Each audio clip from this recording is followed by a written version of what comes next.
Bitcoin forecasts, our base case as we put into Big Ideas, which we just published, is around the 700,000 range in 5 years. Our bull case is $1.5 million for Bitcoin in 5 years. Cathie Wood frames the ongoing evolution of blockchain technology as three interlinked revolutions. First and foremost, Bitcoin represents a groundbreaking monetary transformation. As the first digital rules-based monetary system in history, Bitcoin offers an alternative to traditional fiat currency and even gold. ARK Invest's base case scenario projects Bitcoin reaching approximately $700,000 within 5 years, while their bullish scenario places it at an astonishing $1.5 million per coin. The primary drivers of this massive appreciation, according to Wood, are Bitcoin's growing adoption as a store of value and its increasing integration into institutional investment portfolios. Please take a little time to like this video, subscribe to the channel, and turn on post notifications for more videos like this. You can also check out our other videos on cryptocurrencies and the overall digital asset space and drop your comments and observations in the comments section below. Everything you do helps with the YouTube algorithm and immensely contributes to the channel's growth. Thanks and enjoy the video. We're very excited about crypto assets generally. We think that there are three revolutions underway. Bitcoin represents the money revolution.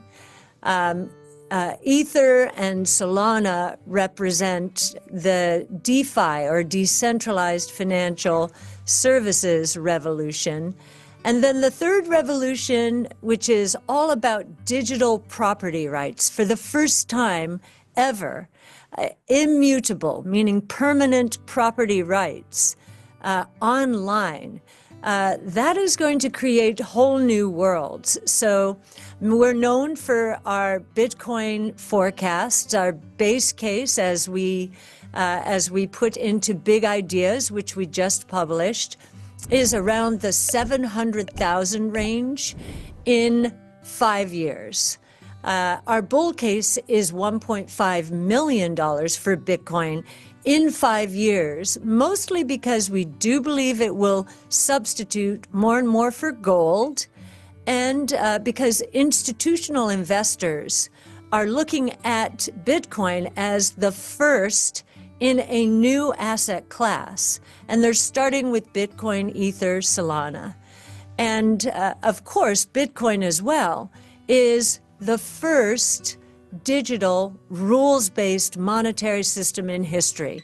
So it's a very big idea. After sort of Trump launched his meme coins and kind of over the last 2 weeks of his presidency, I'm starting to see a very clear pattern with respect to crypto outside of Bitcoin. And I definitely think Bitcoin is going to clobber all of crypto. I think it is, I think it's going to be transformative for the infrastructure, right? Tokenization is a great thing. I think that's going to be a great thing. But the question is, where does that tokenization layer live? Is it Ethereum? And I would say absolutely not. There's just no way that Ethereum is going to work against something like Solana. It's just not going to work. We need something that's just one layer, that's super fast, that can scale at millions of transactions a second, and that's super cheap. And that's not Ethereum. And the idea of using these layer 2s and layer 3s and Arbitrum and all this junk is bogus. Like we don't need that. That's just not the way this stuff's going to work. Normal consumers are not going to take their Polygon, their ETH, convert it into Polygon on Ethereum, convert that into Polygon on Polygon, or convert the ETH into Arbitrum and then back. Nobody's going to do all that. That just makes no sense, right? What people want is essentially what pumped up fund, the experience of pumped up fund is, which is just like, I want to create a token, great, here's the token. I want to transact on DeFi, boom, here it is. I want to use a super friendly wallet. Boom, here's a super friendly wallet. I don't want to go into Gwei or Ethereum gas fees or listen to Vitalik talk about the Ethereum Foundation, how he controls the whole thing. It just, Ethereum is going to go the same way that AOL went, the same way that Yahoo went, the same way ICQ and Skype went, and the same way that Friendster went, MySpace went. We're going to forget about it. Like it's going to be supplanted by something else. So I really think that, and especially if you look at the model for valuing these things, like, if you look at, since the proof of stake movement on Ethereum, the valuation of Ethereum is, well, we're going to be using all this Ethereum to burn tokens. And yeah, they're burning about $1 billion a year now of tokens, but to produce a really terrible experience. Now, Solana has 1/3 the valuation, but they're also burning 1/3 as many tokens, and the user experience is like 100 times better than Ethereum. So there's just no way Ethereum is gonna survive this. It's just not possible. And so I just think that ultimately it's gonna fail. And Eric Trump is going to be pretty much your top signal for Ethereum. It's like it's going down, and Ethereum to Bitcoin is going to go way down, way down. And so do I think you should sell your Bitcoin and buy Solana? No, I don't. I actually think that the risk return right now is just to stay in Bitcoin.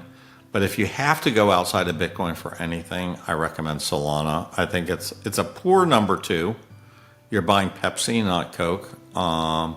You're buying into some kind of token economy, which you may or may not be buying AOL or MySpace or Facebook. You don't know what you're buying, right? And we don't know when the next Meta is going to really scoop up and vacuum the whole thing. I would sort of say Solana has a good shot at it, but it's not going to displace Bitcoin. There's no way Solana replaces Bitcoin, and that market is ultimately the market. So Wood sees broader institutional adoption of crypto assets as an ongoing trend. She notes that many institutions are beginning their crypto exposure with Bitcoin before exploring other assets like Ethereum and Solana. As regulatory clarity improves, more companies and investment funds will likely integrate digital assets into their portfolios. Despite the volatility in financial markets, Wood remains optimistic about the long-term trajectory of crypto. She acknowledges short-term economic pressures, such as inflation and trade uncertainties, but maintains that central banks' monetary policies will ultimately benefit digital assets. As global financial systems face challenges, decentralized assets like Bitcoin provide an alternative that is independent of government intervention. Overnight, it was actually, I think when futures opened, it was almost twice the decline. So the small caps were down 4, NASDAQ down over 3. It's good to see sort of markets are catching their breath. It's the second Monday shock, right? Last week was DeepSeek. Right. But I'd say actually it's almost a victory that if we open only down 1.5%, because I think there was quite a lot of panic over the weekend. I'd say there's decent odds that, let's say we go 3 months out, that the tariffs will be rolled back because concessions were received. And there are also other mechanisms in place to sort of protect markets from the downside. I know people think this is an unlimited risk scenario for stocks, but if the tariffs come into play and other countries go into recession, those central banks will be easing, which will actually improve liquidity. So I'd say that as bad as things look, I do think there's downside protection. Well, for the Fed, they'll have to tread carefully because in the short term, would be an inflationary impact. Mm-hmm. It may not change inflation expectations, but it's going to be realized inflation. So I do think it makes sense for the Fed to actually tread carefully. But if I was a central banker in a country that got hit with tariffs and they're getting pushed into recession, of course they'd be easing. Yes, I mean, I think ultimately the goal of the President Trump is to make the U.S. stronger, both companies and the economy. There may be some short-term pain, and It's hard to tell how much of this is an investment in improving U.S. competitive positioning.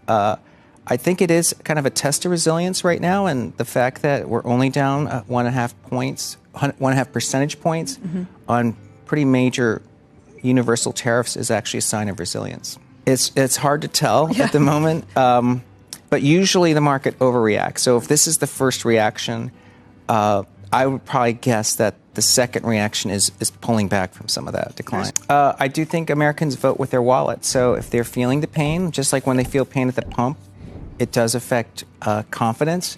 And I think if people are feeling in their wallet what they have to pay, and many Americans actually don't have an ability to absorb all these huge costs. So I think you're going to feel the pain. Greedflation was, I think, a bigger problem before. I think there is a lot more pushback, and it's going to be tougher for companies to pass on prices. But I'd also, take some of the executive order at face value. This isn't really about rewriting all of trade practices as much as it is trying to get Canada and Mexico to talk about the flow of illegal drugs and illicit chemicals, etc. Wood also touches on broader macroeconomic trends that could impact financial markets.